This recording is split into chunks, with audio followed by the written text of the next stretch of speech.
Hello and welcome back to Adventuring Academy. My name is Brennan Lee Mulligan. With me today is a very special guest, Mr. B. Dave Walters.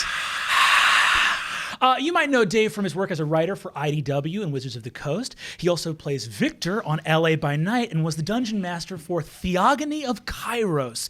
Dave, thank you so much for being on the show today. Thank you for pronouncing Theogony of Kairos correctly. No one ever does. So. What, are you talking about? What, you don't know how to say Theogony? A bunch of friggin' Luddites out here, Philistines. You know, funny story. We were just at WonderCon this last weekend, and I was talking about Theogony of Kairos in one of the panels, and the poor sign language interpreters were like, what even is that?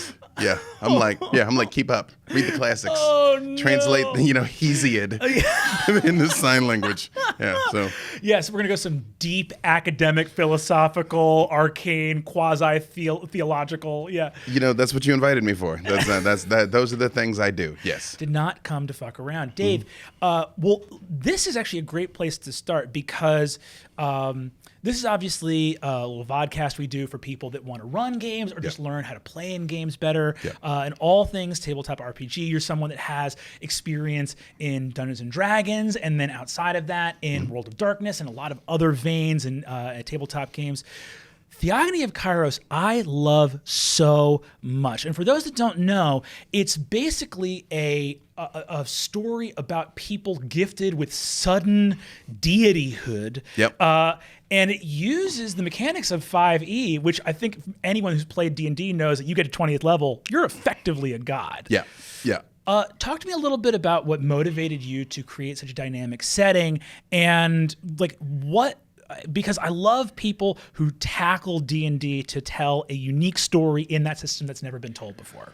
Well, first of all, this is already my favorite interview ever, so thank you. Brava, sir. Well, a couple things. The reason why I wanted to do it is in Dungeons & Dragons, I find most groups never get to level 20 for a variety of reasons. Just logistical reasons of it's hard to keep people going that long, because usually that's 3-4 years of gameplay. I think there's a common misconception that when you get to the high level, the game is over. And also just that you might be ready to try something new because, again, you've been at it so long by now. So I wanted to really show how much can really be accomplished at the end game and how great it is that you have these characters that are basically, like you said, functionally gods. And I wanted to show both how the players could apply that power and the repercussions of that power. Because one of the things that I told my cast when we started, I was like, look, you can summon a tidal wave and destroy the enemy kingdom. You really can.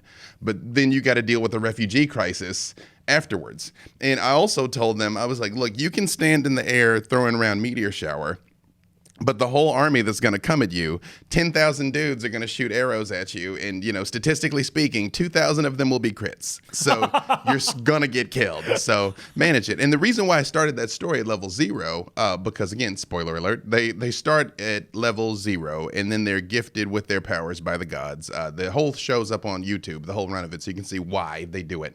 But the reason why I did that is I wanted their town of Relebnis to matter. Because if I'd start, I was like, day 1, minute 1, episode 1, here's the bully, and now you've got disintegrate. What do? I blast him, Whereas if I took some time to be like, well, here's the town, here's the bully, like you do hate him, but here's some context to why he is how he is. Now you've got disintegrate. What do you do? And they had to think before they acted, which is what I really enjoyed about it. That was also why I presented them with so many issues that couldn't necessarily be solved with force. Because to use a slightly tangential example, one of my favorite heroes is Superman. And to tell a compelling Superman story is difficult because you have a fundamentally indestructible, morally implacable hero. So your only real ways to challenge a character like that are hit him with something greater than himself, like, Darkseid or Brainiac or something, or hit him with something that he can't just punch his way out of, like Lex Luthor. And I did both with them. I was like, so here's, goblins have overrun the town. And yeah, you can squash any one of them, but there's 85 of them and there's 4 of you. What are you going to do? Right. Or other times where here's this, deity that is equal to or greater than you. What are you going to do? And I think more than anything, to almost skip to the end of my storytelling soliloquy is, the reason why these stories matter, the reason why people play tabletop RPGs, in my opinion, is and why video games will never completely replace tabletop, is you want the experience of feeling like you are at cause in the narrative, that your actions or your inactions matter. And as a good DM gives your characters the maximum number of opportunities to have that happen, you know, to make their contribution be significant. Because in life, we're so often denied that. Yeah. So That's very true. I wanted them to feel like they had a hand in this world and they had a hand in what happened in it. And I think we accomplished that. And hopefully we might get to revisit those characters and situations. I would love that. And I think, to your point, I've been playing D&D since I was 10 years old. I've gotten one character to 7th level. So your point about 20th level is very, very accurate. And I think that there is something really beautiful in there. And I always flip back because I love Superman too. And it's always a very interesting thing when people go like, oh, Superman can't have an interesting story because he just will beat up any bad guy. And that always is flabbergasting to me because it goes like, so your idea of dramatic conflict begins and ends at punching a guy. Right. Like, look at the wealth of human storytelling. Forget genre fiction for a second. Just look at fiction. Right. Most stories aren't about, will I be able to punch the guy? Right. Right? They're about conflicts of interest and betrayal and human emotion and moral ambiguity. And I think with Superman, the idea of like the stories that are so meaningful to me about Superman are that idea of what is tempting about power, and if you had it all, what would you do with it? Yeah. And I think that there's a lot in Theogony of Kairos that goes into this idea of, man, my character's 20th level. And then you're like, the world stays complex. Right. And perhaps your, big 9th level spell solutions to these problems are only going to make things more complicated. And again, that only worked because we took the time to paint the picture of the world before. Yeah. If we'd had the exact same character in the exact same situation and they began at the beginning with their powers, they would have approached everything differently and it would have been a very different show. But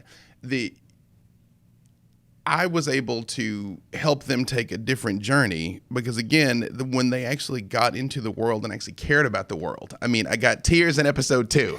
That's always my benchmark. It's funny. Like, I'm like, how soon can I make someone cry? That's when I know I'm doing a good job. Like now with the comic, with A Dark and Wish, which, again, those characters are level 20 for similar reasons that I wanted to show that into the game. It's still me. I say I write on what I call the Fowler scale. That when I submit the scripts or I tell Tess what's going to happen, how many oh gods, oh no's, or how hard she tries to convince me not to do it, then I'm pretty much on the right track. Yeah. Like if I'm like, this should happen, and she's like, that seems legit. I'm like, nope, it's scrapped. Yeah. Right. I'm like, now this should happen. She's like, don't do that. I'm like, I want pain and horror or we're not doing justice. It's just stakes. I mean, I keep joking about this, but I mean, it's not that I set out to create torture porn. Yeah. I think that's unfulfilling. Yeah. And quite frankly, I think that's where Game of Thrones went off the rails. At me. But it's when people just suffer and are miserable for no reason, Right, exactly. Again, I think that's the note that Zack Snyder missed in Batman versus Superman, which I didn't hate those films. I definitely had some problems with them, but I didn't hate those movies.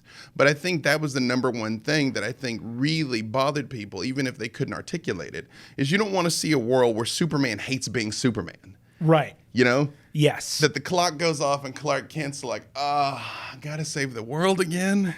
Exactly. You don't want that. Well, it's really interesting to me that no one has figured out a thing that feels pretty obvious to me about Superman-like characters or a 20th level paladin in a game of D&D, which is you can be an innately good person who's excited to go out and go do good in the world and still show someone grappling with the temptation of doing the wrong thing. Oh, yeah. And there's nothing. It's like it's the interesting part to me is all those moments where Superman could just laser beam somebody and go, yeah, that'd be really nice. I'm not going to do that. Well, I think I've made this argument to people a lot of times that Superman and Captain America serve the exact same narrative function of the superlative hero, of the person who makes the right call. You know, again, you and I were talking right before we went live here, because to me, good and evil, you know, those words get thrown around a lot, but it's really a spectrum from selfishness to selflessness. Yeah. You know, to what extent do you put someone else's needs ahead of your own? Right. You know, and you take those characters who, like right now, today in 2019, if there'd never been a Captain America and somebody was like, he's Steve Rogers, the World War II super soldier, and debuted him, you'd be like, get the fuck out of here. Like, what? Like, what? You know? No, but read the room. Yeah. Exactly.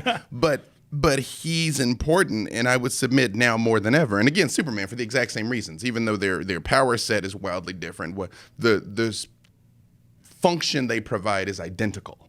Yeah. Of the person who does the right thing when it is not popular, who does the right thing when it is not easy, who does the right thing, especially in Superman's case, when he does not have to. Yeah. You know, and that's what makes those characters important and relevant. Yeah. You know, and I think that to the extent to which you can show that in a fictional way or provide your characters with that experience in a narrative way. Yeah. Is the extent to which you are going to create a set of circumstances that is going to like resonate with them. And like it's same thing, Theogony. Again, spoiler alert. I had them. They had their powers and they were we're under attack. Yeah. Alphonse, yeah. I know that you want us to stay on track. We do have time for audience questions. Please relax. Sorry. This is just a flesh wound. Yeah. They were going through a goblin warrens shortly after they had their powers. And of course, they're fireball, disintegrate, fire. Because of course, you know, you're level 20 now and you're like, get some goblins. Mm-hmm. And I had them kick open one of the doors and it was a nursery. It's full of baby goblins. I'm like, what are you going to do? They're in there, you know? And I was like, nothing else. Like, Warrens is on fire. No. Yeah. Yeah, it's really fascinating. So let's talk to me about this for a second, because with Theogony, you're involving the sort of thematic element of the divine, which on a primal human level, we have always associated with morality, right? Mm-hmm. It's only in kind of modern philosophy that we go like, let's talk about ethics outside of the supernatural. But deep in our mythology, we do associate, you know, good and evil with like the gods and then spirits that work against us. You have a much different kind of moral ambiguity you play with as Victor in LA by Night. What is playing, and this is you on the other side of the screen, but still very much a storyteller. What do you look at when you look at Victor, and what is the type of moral ambiguity that is very much not the Superman story that you guys are exploring in LA by Night, and what's valuable about that? I think contextually, the thing that sets the World of Darkness apart from most other systems, not all systems, because obviously there's infinite games now, but that world exists in a place where there is no absolute good, which Victor has said outright more than once. You know, it's like none of us are good. Like you really need to understand that. In the world where the beast reigns, there is no ultimate goodness. Arguably, there is no ultimate badness, and then the Sabbat are like, hold my beer, you know. I think the World of Darkness in general, and Vampire in particular, does a pretty good job of capturing the struggle of the normal human life, except we've all got Jiminy Cricket with a chainsaw sitting on our shoulder, you know. And I've very much tried to play Victor in such a way that his goal is to protect the people that he cares about first, and then to protect everyone that he can second. If you notice, like, even though he's killed his fair share of people on the show, 100% of the time I gave them a chance not to. He's always like, we really don't have to do this. You know that. Like, the door is right over there. Like, I can make you forget that you gave up. You should know. Oh, okay, cool. Blam, you know? And because that's the way I've constructed that character. And it's funny because I think of all the ones I've played, he is probably the closest to me. In the sense of, like, if I became a vampire, like, 15 years from now, like, I probably have that dude's life. Like, I'd make very similar choices, probably. So when confronted with things in real time, it's very easy for me to be like, he'd do this, he wouldn't do this, he'd do that, he wouldn't do that. Yeah. Like, I don't have to, like, dig for it at all. That's awesome. And I tried to show when we were playing these characters, I used to take one step back even further than that. The first time I ever played on stream was in the Charity D20 charity game with Satine Phoenix in December 2017. And we played a vampire one-shot that Jason ran, and I played a gangrel. And so when this show rolled around, everybody's like, so you're going to play a gangrel again? And I was like, no, because I love Vintrue. Yeah. And there actually was a push to get me to still play the gangrel. And I was like, this is the thing. I knew this was the show that was going to reintroduce V5 to the world. I knew this was going to be a lot of people's first experience to it. Like, we were going to be the vanguard. And I knew in the back of my mind that even if I'd played the world's best gangrel, I'd always be like, should have been a Vintrue, though. Yeah. Yeah, should have been a Vintrue. And that's really, first of all, gangrel are my personal favorite clan. But second of all, I love the Vintrue. To me, in a lot of ways, it feels like you can't do a game of vampire without them. Not to say, but I just don't think you can, because they are the archetypal fucking Dracula vampire. They are the like, what we understand vampires to be on the Bram Stoker, like manipulative, brilliant mastermind, this like undead genius that feels necessary to the story of what a vampire is. Now, what's interesting is I feel like in D&D, there's always this idea of like the plot hook or the adventure or the quest. Yeah. And then in a game of vampire, I feel like World of Darkness has almost surreptitiously, but just in the idea of how you make your characters, it's so much looser than that, where the stories and chronicles in a World of Darkness setting are much more focused on like survival, and the mechanics there are like, hey, within the next 10 days, you got to drink blood. Yep. And there's no quest, but like, I guess, do you want to get power? How are you preserving your humanity during these long nights? Yeah. Well, a couple things. I think to your point about Clan Vintrue, I think there is definitely a baseline rebelliousness in the World of Darkness. Obviously, some of the clans really embrace that, but it's kind of in the ethos. And so when you have the most dad vampires, the most authoritarian structure vampires, I think it's pretty normal and common for people to want to rebel against that. Yeah. They'll be like, F those guys. And so I wanted to show Vintrue that could be different from that and another take on the mythos, and that they didn't have to be stodgy and things like that. So that's what I wanted to bring to the table with Victor, and hopefully I has. But to your other point, V5 in particular has done something I think is really interesting that has made the game more about the coterie. You actually, in character creation in V5, you create the coterie before you create your individual characters. Whoa! Yeah. That solves a lot of problems with older editions of Vampire. Exactly. Well, that was the thing that Jason Carl would always say. That is, like, in previous editions, there was really no reason for a coterie to exist. Not really. Yeah. Of course. Yeah, or at least past a couple of days or a couple of hours of shared interest. You and I need to get out of this club together before this werewolf eats us both. Yeah. And then we're gonna get outside and be like, so now you arrive at the reason why your coterie exists, and you have specific functions, and it actually affects you mathematically and numerically now based on why you're together. Very cool. Which is neat. And then second to that, you're right. It is usually less of a game about go here and, capture the magic sword from the one-armed skeleton. Got my eyes on you, buddy. And more about how are you making your way through these nights. Yeah. But, of course, there very much can still be, the man in black at the tavern giving the quest, for sure. But I think you're right. If Dungeons and Dragons is more task-based, we're going to this place to do this thing. Yeah. The World of Darkness is more about, let's just sort of make it to tomorrow. Yeah, and I think it's really, it's interesting to hear that it's more coterie-based now, because there's an implicit thing in D&D of like, have a character with some cool backstory. In in World of Darkness, there is something explicit. It is like, here's the beast. Your character has this many humanity. We are going to spell out for you what type of experience you're supposed to be having playing this game. Yeah.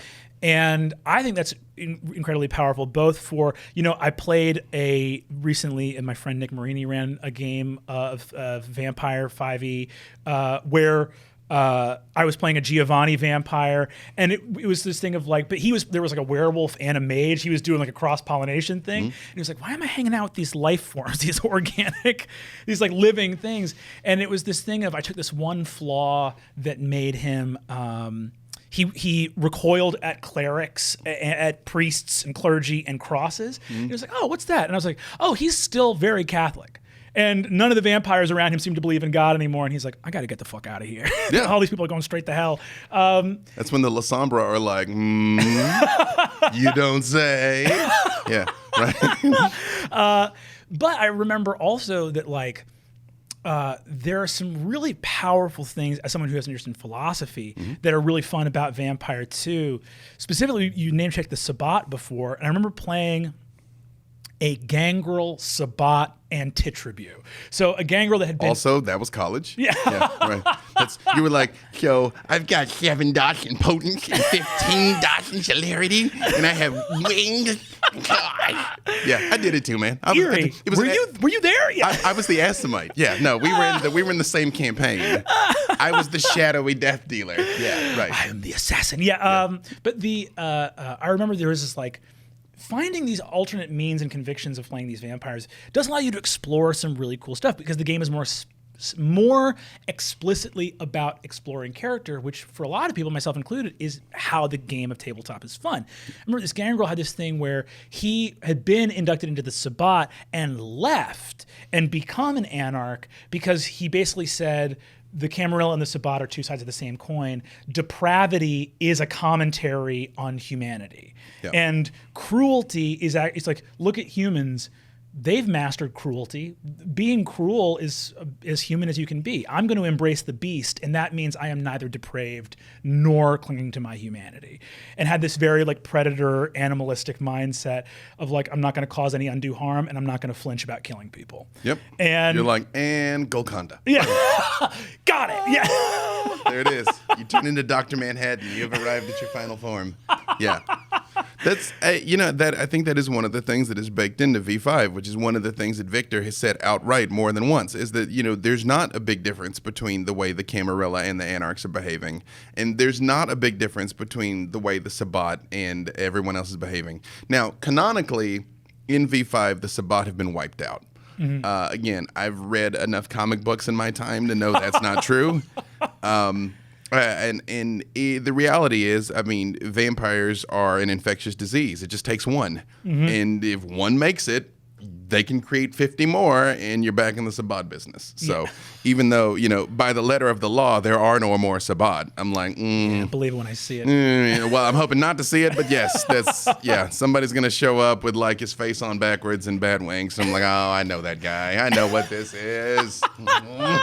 Give me back the Inquisition. Oh, man.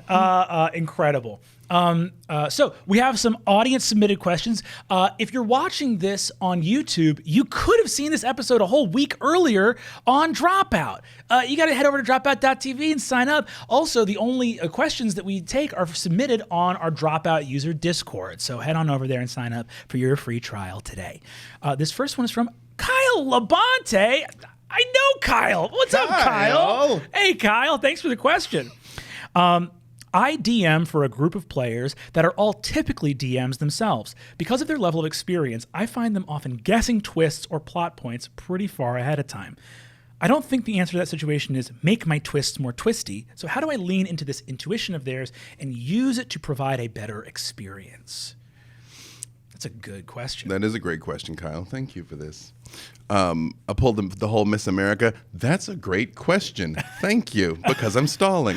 No, I would say, a high quality storytelling is simultaneously inevitable, but still surprising. That's perfect. Yes. So even if they know, like, I mean, one of the greatest examples of this ever to me is the Sam Raimi Spider-Man movie, when the Green Goblin is standing there holding Mary Jane in the cable car full of kids. Yeah. And he's like, some monster presents you with a sadistic choice. Choose, and drops them both. Mm-hmm. And it does that zoom in on Spider-Man's face, and Mary Jane's in one eye and the kids are in the other. Yeah. That is one of the best scenes of all time. Yeah. So let's just say, even if your characters have a pretty good idea that the Green Goblin is going to do that to them, he's still going to do that to them. You know, like you're still going to be there and be faced with it. So I think rather than go full M. Night Shyamalan and keep trying to be like, no, the skeleton was the bad guy. It was just the skeleton's arm. Duh. You know, just do what you intended, but do it in with integrity, and do it with depth, and do it with impact, and do it so that it matters. So that when the time comes that you do unveil your big thing, even if they had some idea that it was going to happen, it will still be a fulfilling and exciting experience. I 100% agree. And I think that, I'll say this as someone who DMs a lot and rarely gets an opportunity to play, which I feel like I say on every episode of this podcast, and people must pity me by now. I'll run something for you, brother. Don't worry about it. Oh, yes! Right. I am in. Hit me up after the show. Yeah. What I would say is, as someone who gets to play rarely, I don't mind the tropes being confirmed, because just because they're tropes and I saw them coming, I've never gotten to be in them. Right. And sometimes seeing the train coming straight for you a mile away, it's still a joy to get run over. Mm-hmm. It really is still joyous to be like, wow, the villain did the big reveal and I was there. Yep. So I would say that sometimes those classic tropes can be incredibly satisfying, just like you're saying, like, because you're still going to have to make the choice. Mm-hmm. The other thing I will say, too, is that twists and turns in a story are excellent. They're great. But there are a lot of other shapes a story can take than twists that are equally satisfying. Yeah. Like, sometimes you're talking about that, like, an ultimatum is not a twist, but it's still awesome and cool and, you know, mind-racking for a PC to go through a good ultimatum. Yeah, I like to do things like playing with the villain's motivation. You know, why are they doing this? You know, what are they really trying to achieve? I also like to do things like, if you have creatures that are intelligent, portray them as intelligent. Again, that's why I did so much with goblins and Theogony of Kairos. Like, they're small, but they're smart. Yeah. You know, and they had their own intentions and their own dialogue and their own thing they were trying to do. And again, the more that you can breathe life into these people that you're dealing with, it still becomes less about, you know, the guy with the handlebar mustache tied her to the train tracks, you know, and was like, meh, you know. It's like, well, why did he do that? You know, did she have it coming? You know, right. You know, where did he go? Don't you understand? She is a demon that can only be killed by an oncoming train. I was about to save the population of the city. What have you done? Also, you just ruined the end of A Dark and Wishes plot line. That's where we were going. She's gonna get tied to the train tracks, and it was now I gotta rewrite the whole thing. Great. Well, another thing I would point out too is, let's say that because I love tropes just as a concept. I love this idea of these kind of mimetic living archetypes within our stories and culture, and subverting them, and sometimes not subverting them, right? And what measure do you do that in? So if you're talking about people that are what my player in my home games would call they're genre savvy, like the players know story, and even if they're not trying to metagame, they're like, ooh, I know this. I actually had a player playing a luck child, like an entropomancer, luck magician in my campaign, and they would guess my dungeons ahead of time. They'd be like, this hallway is going to be filled with poison darts. And I'd be like, God damn it. But they'd be like, my character's a luck child. They guessed. And of course, it's filled with poison darts. But what you can do is, if you feel like you know your players well enough, you can go like, okay, they're expecting me to subvert a trope, so maybe I won't. Or maybe you'll figure out like how many levels of Inception you need to go down. Brian Murphy, in the first season of Dimension 20, we had a high school AU game of 5e. So it's like Evanston, Illinois suburb, but, you know, tieflings and dragonborn, yada, yada, yada. Spoiler alert for season 1 of Dimension 20 Fantasy High, but the villain of the season was secretly the vice principal the whole time. And in episode 1, he's introduced as like, all right, you're all getting detention, as like the bad guy from the Breakfast Club. So Murph in like the final episode was like, he's the bad guy, but he seemed like an asshole. So I thought he couldn't be the bad guy. And I was like, no, he seemed like an asshole because he's an asshole. Right. But there is like, so you can sometimes, if you're worried about like how those twists work, okay, anticipate genre savviness. Mm-hmm. Can you get an extra twisty by actually stepping back so that it's less twisty. Yep. Like, oh, this was what it seemed like? How surprising. Yep, that is true. Yeah. Oh, I love tricking people. That is a joy of mine. Well, and again, you've got the fact that the dice will surprise you and betray you. You know, your fellow characters will surprise you. There's still a lot of ways, even if you see that train coming, that it might take off and be like the flying time traveling train. Yeah. Back to the Future style. Bum, ba-da-dum, bum, bum, bum. I will say, too, this is just a hardcore DM tip. This is just a little trick. So this is not grand theory.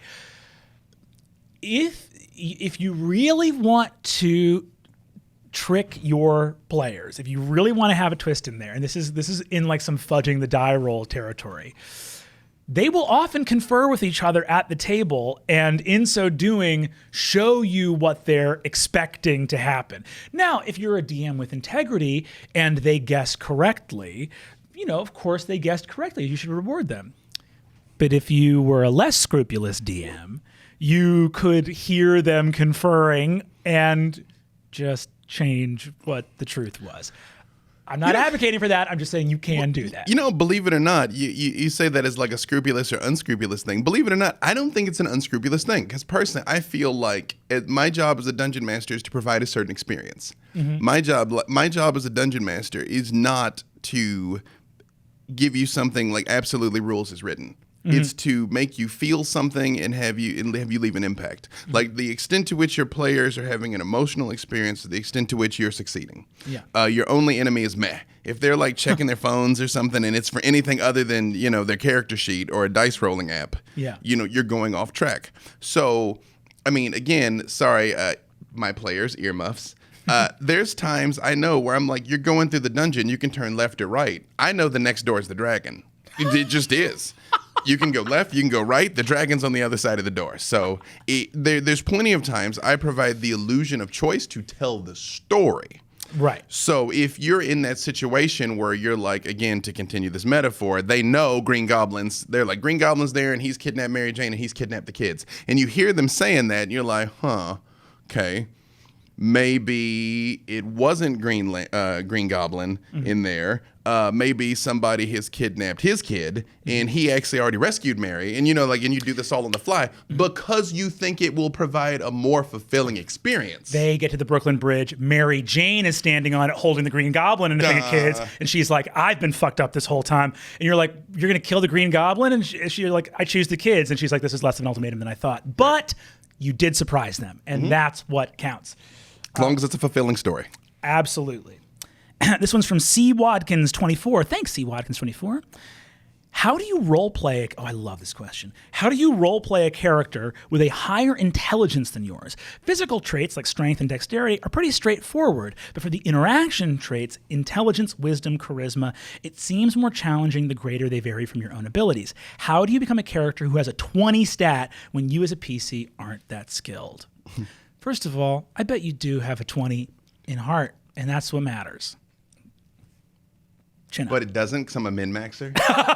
Yeah. Heart's the worst stat. Never optimize for heart.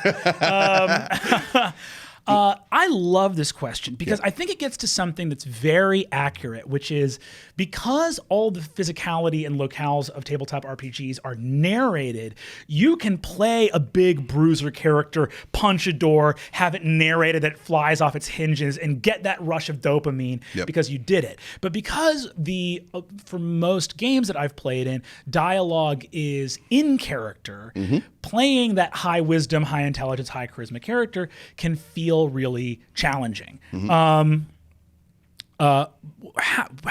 do you make that empowering? Because I know that the sort of PHB covers like you can have a character narrate and say like, I talk very well. My character goes up and talks their ear off. Yes, you can do that, but I think we all have felt that doesn't impact, it doesn't hit and give that high. I would say basically three things in no particular order.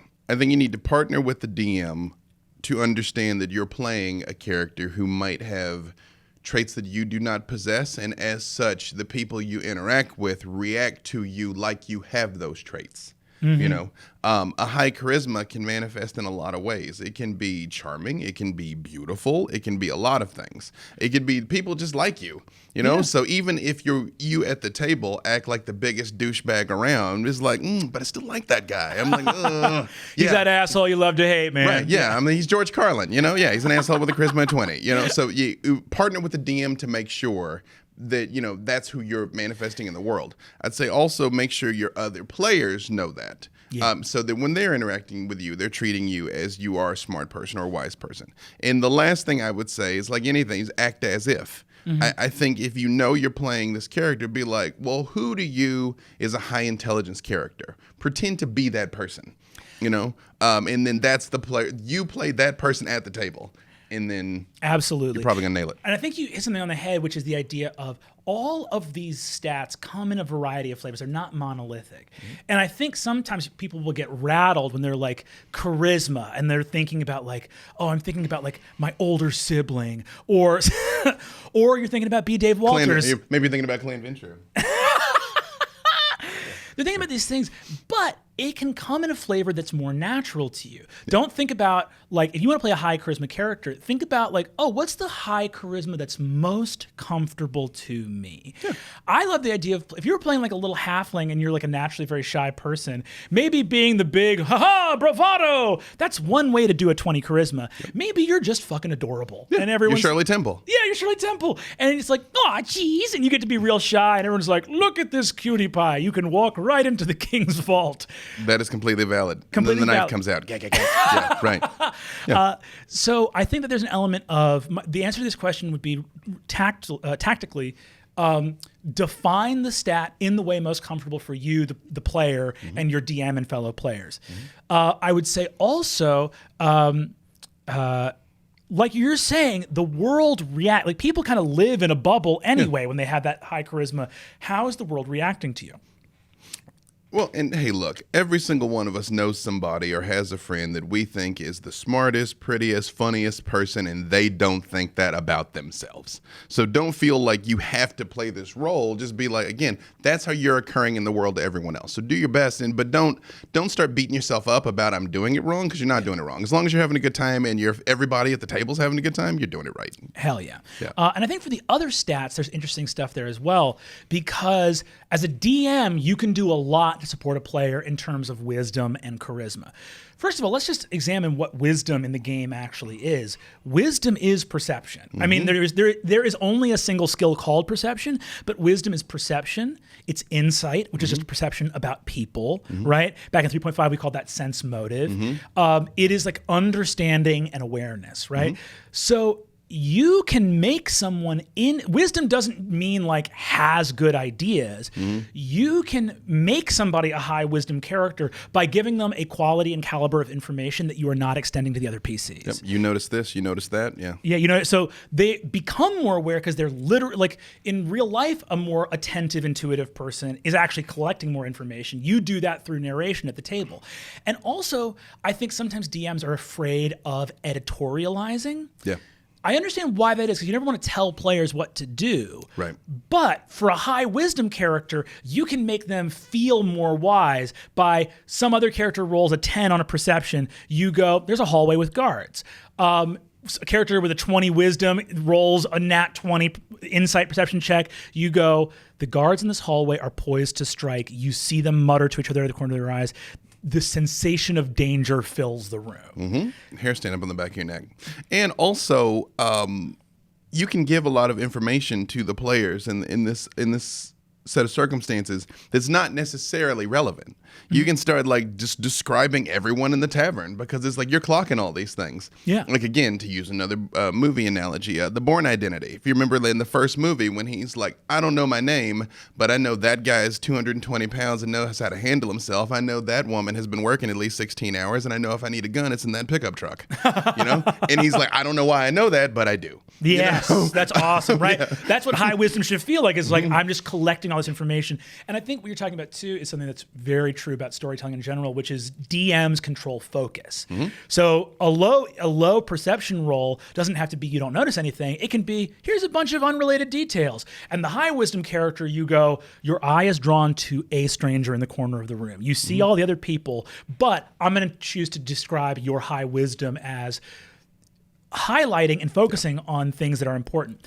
I mean, the definition of wisdom, not just in D&D, but in life, is knowledge multiplied by experience. Ooh, so I take love that. That's how you portray wisdom. Yeah. For the last one, intelligence, this is a tricky one because I think this is one that people get really antsy about, because there's a lot of things to how intelligence is tied to, I would say, like access and class stuff. Because like, what does arcana and history and stuff mean? It often means education, which is a material, tangible resource that is not shared equally in either this world or most fantasy worlds. Right. So intelligence can feel really challenging in a lot of ways because in the way that the warrior feels empowered when they smash the dragon real good, wizards feel empowered by knowing stuff. But the way a lot of arcana checks work is the wizard gets info from the DM, turns to everybody and says, I say that. I say that, yep. And that, that works for moving the story along. But for a wizard, you sometimes want to feel like, no, I want to be the guy that solves the puzzle and puts the stuff together. Right. So I am not saying that you can do this all the time because this is high preparation. I used to be the head writer for a number of summers at the Wayfinder Experience, which is a LARP summer camp. We did a high fantasy. Nerd. Oh, boy, you ain't kidding. Kidding. Zone of safety. I was LARPing last night. Right. But we had this game, it was a high fantasy game, and someone in the game was playing this ivory golem that was the tutor, this like magic tutor fantasy robot to a group of like royal kids. And the character was like, oh, like I need to be the smartest guy in game. We had, because this was real arch high fantasy, written about 30 pages of like world history. And everyone at the camp was like, do I have to read this? And I was like, how much do you know about world history in our real world? And they're like, not a lot. And I was like, no, you don't have to read it. Your character's not into this shit.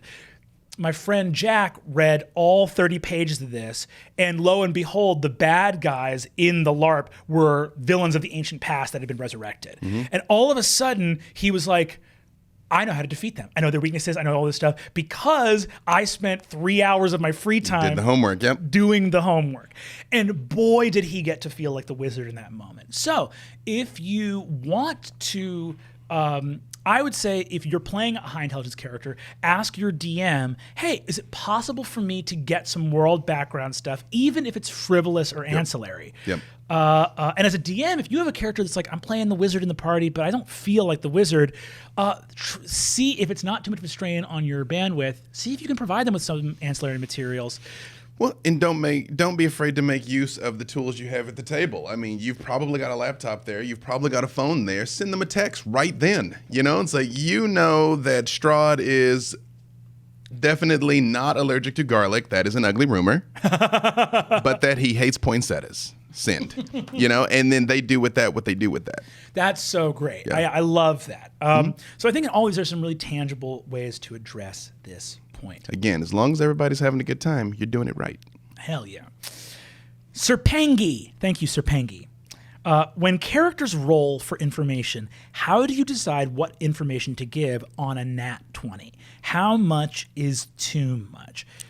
There's a deeper question at work here, which is just about like... Nat 20s, yeah. Yeah. I personally have a house rule that a nat 20 always succeeds and a nat 1 always fails. Love it, same. Doesn't matter what you're doing, doesn't matter what you're trying. You will accomplish that task, at least to some extent. Yeah. I would say if a person rolled a natural 20 on an investigation check, I would give them something pivotal. I wouldn't necessarily give them the entire thing. Yeah. Because, again, let's just say you give them, again, to use another example, you give them that it was Colonel Mustard in the library with the candlestick. They still have to do what they've got to do to bring Colonel Mustard to justice. You've just pitched an incredible follow-up to the board game Clue. That's what I do, folks. That's what I do. But again, the through line in all of these things I'm saying is I always come back to the player experience. Yeah. And the player that rolls the 20 and cracks the case, that is what is going to stick with them. It's like there's a story I always tell. I had a buddy of mine, we were playing Pathfinder. We played from level 1 to level 20. Took 4 years. Wow. Yeah. And he was a dragon slayer. That was his concept. Hell yeah. And very early, around like level 6, I gave him an arrow of slaying shot. And around level 17 or so, they fought this red dragon. And I had this whole encounter plan where the dragon was going to come and attack the town, and it was round over round and everything. And he's like, the first time he sees the dragon, he's like, I want to shoot it with my arrow slaying shot, which I forgot he had. I gave it to him 9 months ago, but he knew. Again, if you're not super familiar with Pathfinder, like it shouldn't have worked, basically. Like the dragon had every advantage in the world on the saves. It should not have worked. He rolls natural 20. I roll 1. That happened. First round, first action, first shot, boom. And I had an eighth of a second to decide. I was like, well, I could force this and still have this fight go on, and it's just another fight, or I can let him down Smog instantly. One hit Smog. You know, and he did. Shot him down. But what that meant for him, because he still tells that story. An impossible high that has never run out in that player's life. Exactly. You know, I didn't do that for him. The dice did it for him. Yeah. All I had to do is let fate manifest the way it wanted to. So to bring it back around, the 20s in clutch moments, let them be clutch. Even if it at least slightly inhibits the story. Like, let's say maybe you don't want your dragon to die, but because the plot requires the dragon lives. Well, he drives it off. He's won the day. Yes. But something. He rolls a nat 20, it rolls a nat 1. He hits the dragon in the heart. It vanishes in a puff of smoke. It got killed so hard that it's like in hell now. Or it's like, something, I needed it to be alive for some reason, but it's something, we're honoring the dice. Yep. The dice are a collaborator at the table. You have to honor them. What I also love in this question that I think has to do a lot with narrative and storytelling, and it's a job that is, I think, one of the few things that DMs and game masters have to handle is the flow of information in a game, which does have to be handled delicately. And part of why that has to be handled delicately is I feel like, and then I'll speak broadly, your players are immersing themselves in a world. And even though they have storytelling instincts, a lot of the fun that the players are having is by responding as truthfully as possible. Meaning in situations where they're like, you introduce an element of horror, they want to get out. They're telling the story by being in the truthful thing of like, we know this is a cool horror encounter, we're going to honor that coolness by trying to get the fuck out of here as fast as possible, right? As a game master, you are interacting with people who are playing characters that exist in a logistical world and therefore are often taking paths of least resistance and trying to, from moment to moment, for lack of a better term, win as much as possible. Solve the mystery as fast as possible, like the characters would honestly want to do. But you know that if they get what they reasonably and logistically want, they're going to be unsatisfied on that larger story level, which is your sole responsibility, right? Now, some people will disagree because I know some people are like, oh, the role players are storytellers too. I agree with that to an extent. Sure. But also when I'm a PC, I like the idea that I'm living in a story, but behaving as rationally as I can. Yeah. So what is that mindset as a GM when you're siphoning information? And I think there are moments where you hit those nat 20s or they guess something or something moves in an interesting way. What are the tools at your disposal? Because I've definitely been in moments as a DM where I've been like, well, you rolled the nat 20, so I'm just going to tell you. And then you tell them and you're like, instead of you find, it would almost be like the thing of, here's the example I'll give. Luke Skywalker's futzing around in the Death Star in the first movie. He rolls a nat 20 when he's at the security computer. Does he find a file that says Darth Vader's his dad? You know what I mean? Like right there. And he's like, oh shit, Darth Vader's my dad. No, but I would say that 20 is to put the plasma torpedo down the exhaust port, you know? I mean, in like pending what information they already possess, like to continue that example, I would have like the nat 20 check of the computer reveal the exhaust port if they didn't know it was there. Yeah. I would have it reveal, Darth Vader is on deck 12 and his shuttle's on deck 16, I would have them intercept comm traffic that the stormtroopers know they're there and are on the way. Yeah. You know, I mean, there's lots of ways to reward them in a way that doesn't like completely inhibit things. Yeah. But that being said, though, if that same character, again, you know, Luke Skywalker's communing with the Force and he's expressly looking for information about Darth Vader, like expressly, like you stated outright, I'm communing with the Force. I mean, we're mixing up systems here. Stay with us, nerds. I know that but you know, they rolled a crit in the system of your choice. Yeah. I would then say to them, yes, there is a connection in him that speaks to your blood. Yeah. Or something like that. Something like that. Yeah. So that's really fascinating because, again, what can happen if you, as a game master, are like, I'm going to honor these roles to the utmost, is like, oh, I honored the role. That's very cool. But now we don't get the scene on the bridge where Darth Vader says, Luke, I'm your father, right? Mm-hmm. So that's really important. Mm-hmm. And I think that you're hitting on something really true, which is, as a dungeon master, do your best to serve both those masters. Yeah. To say, I'm going to reward you because you rolled this incredible roll. But that doesn't mean that you should totally abandon what you know is a healthier siphoning out of information over the course of a story. Sure, yeah, because then it becomes counterproductive and, dare I say, disingenuous. Yeah. Again, you know, not to belabor the point, but it is my job to belabor points. I'm a writer. It's the experience. Yeah. It's the experience. I think like my actual background is marketing. You know, that's my actual discipline. Mm-hmm. And there's a rule in sales, if you're any good at it, is when someone says yes, stop talking. Because you can talk your way out of a sale. Well, they're like, yeah, okay, I want it. And you're like, well, no, let me keep telling you what it does. And then you bore them, you know? Yeah.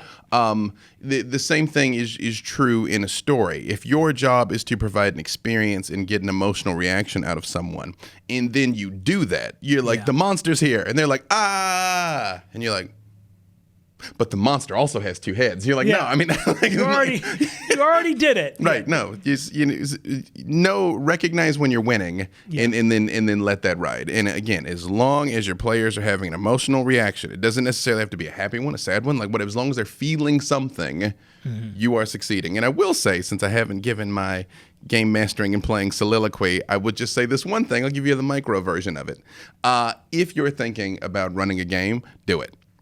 So I can say do it. People hit me up all the time and they're like, well, I want to prepare this and prepare that. And I'm like, don't make it out into your mind to be this voluminous thing that you have to do. Like, if it's your jam to write a huge backstory, write a huge backstory. If that's not your jam, start off and be like, okay, so 2 dwarves and an elf are sitting in a tavern. That's been the start of games for the last 50 years. It's still a valid one. So get your friends together, play, have a good time. Don't worry about it. As long as people are enjoying it, you cannot do it wrong. The rules are there to facilitate the narrative, not the other way around.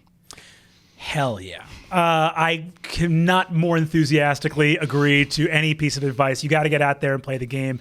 And certainly you have watched this vodcast, so you've gotten some tips to get you started off. But there's nothing that's going to sharpen your edge as a storyteller more than getting in and doing the damn thing.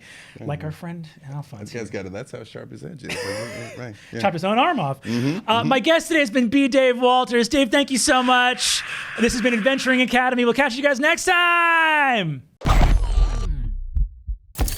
Hey gang, it's Brennan from CollegeHumor. If you like that last one, make sure to sign up for Dropout, where you can hang out with the cast and crew in our exclusive Dropout Discord server. Caveat, the Discord server is full of bees. I mean, like physically full of bees. If you log on, bees will start to come out of your computer. I don't have a problem with that because they are just honeybees, which are actually good for the environment, so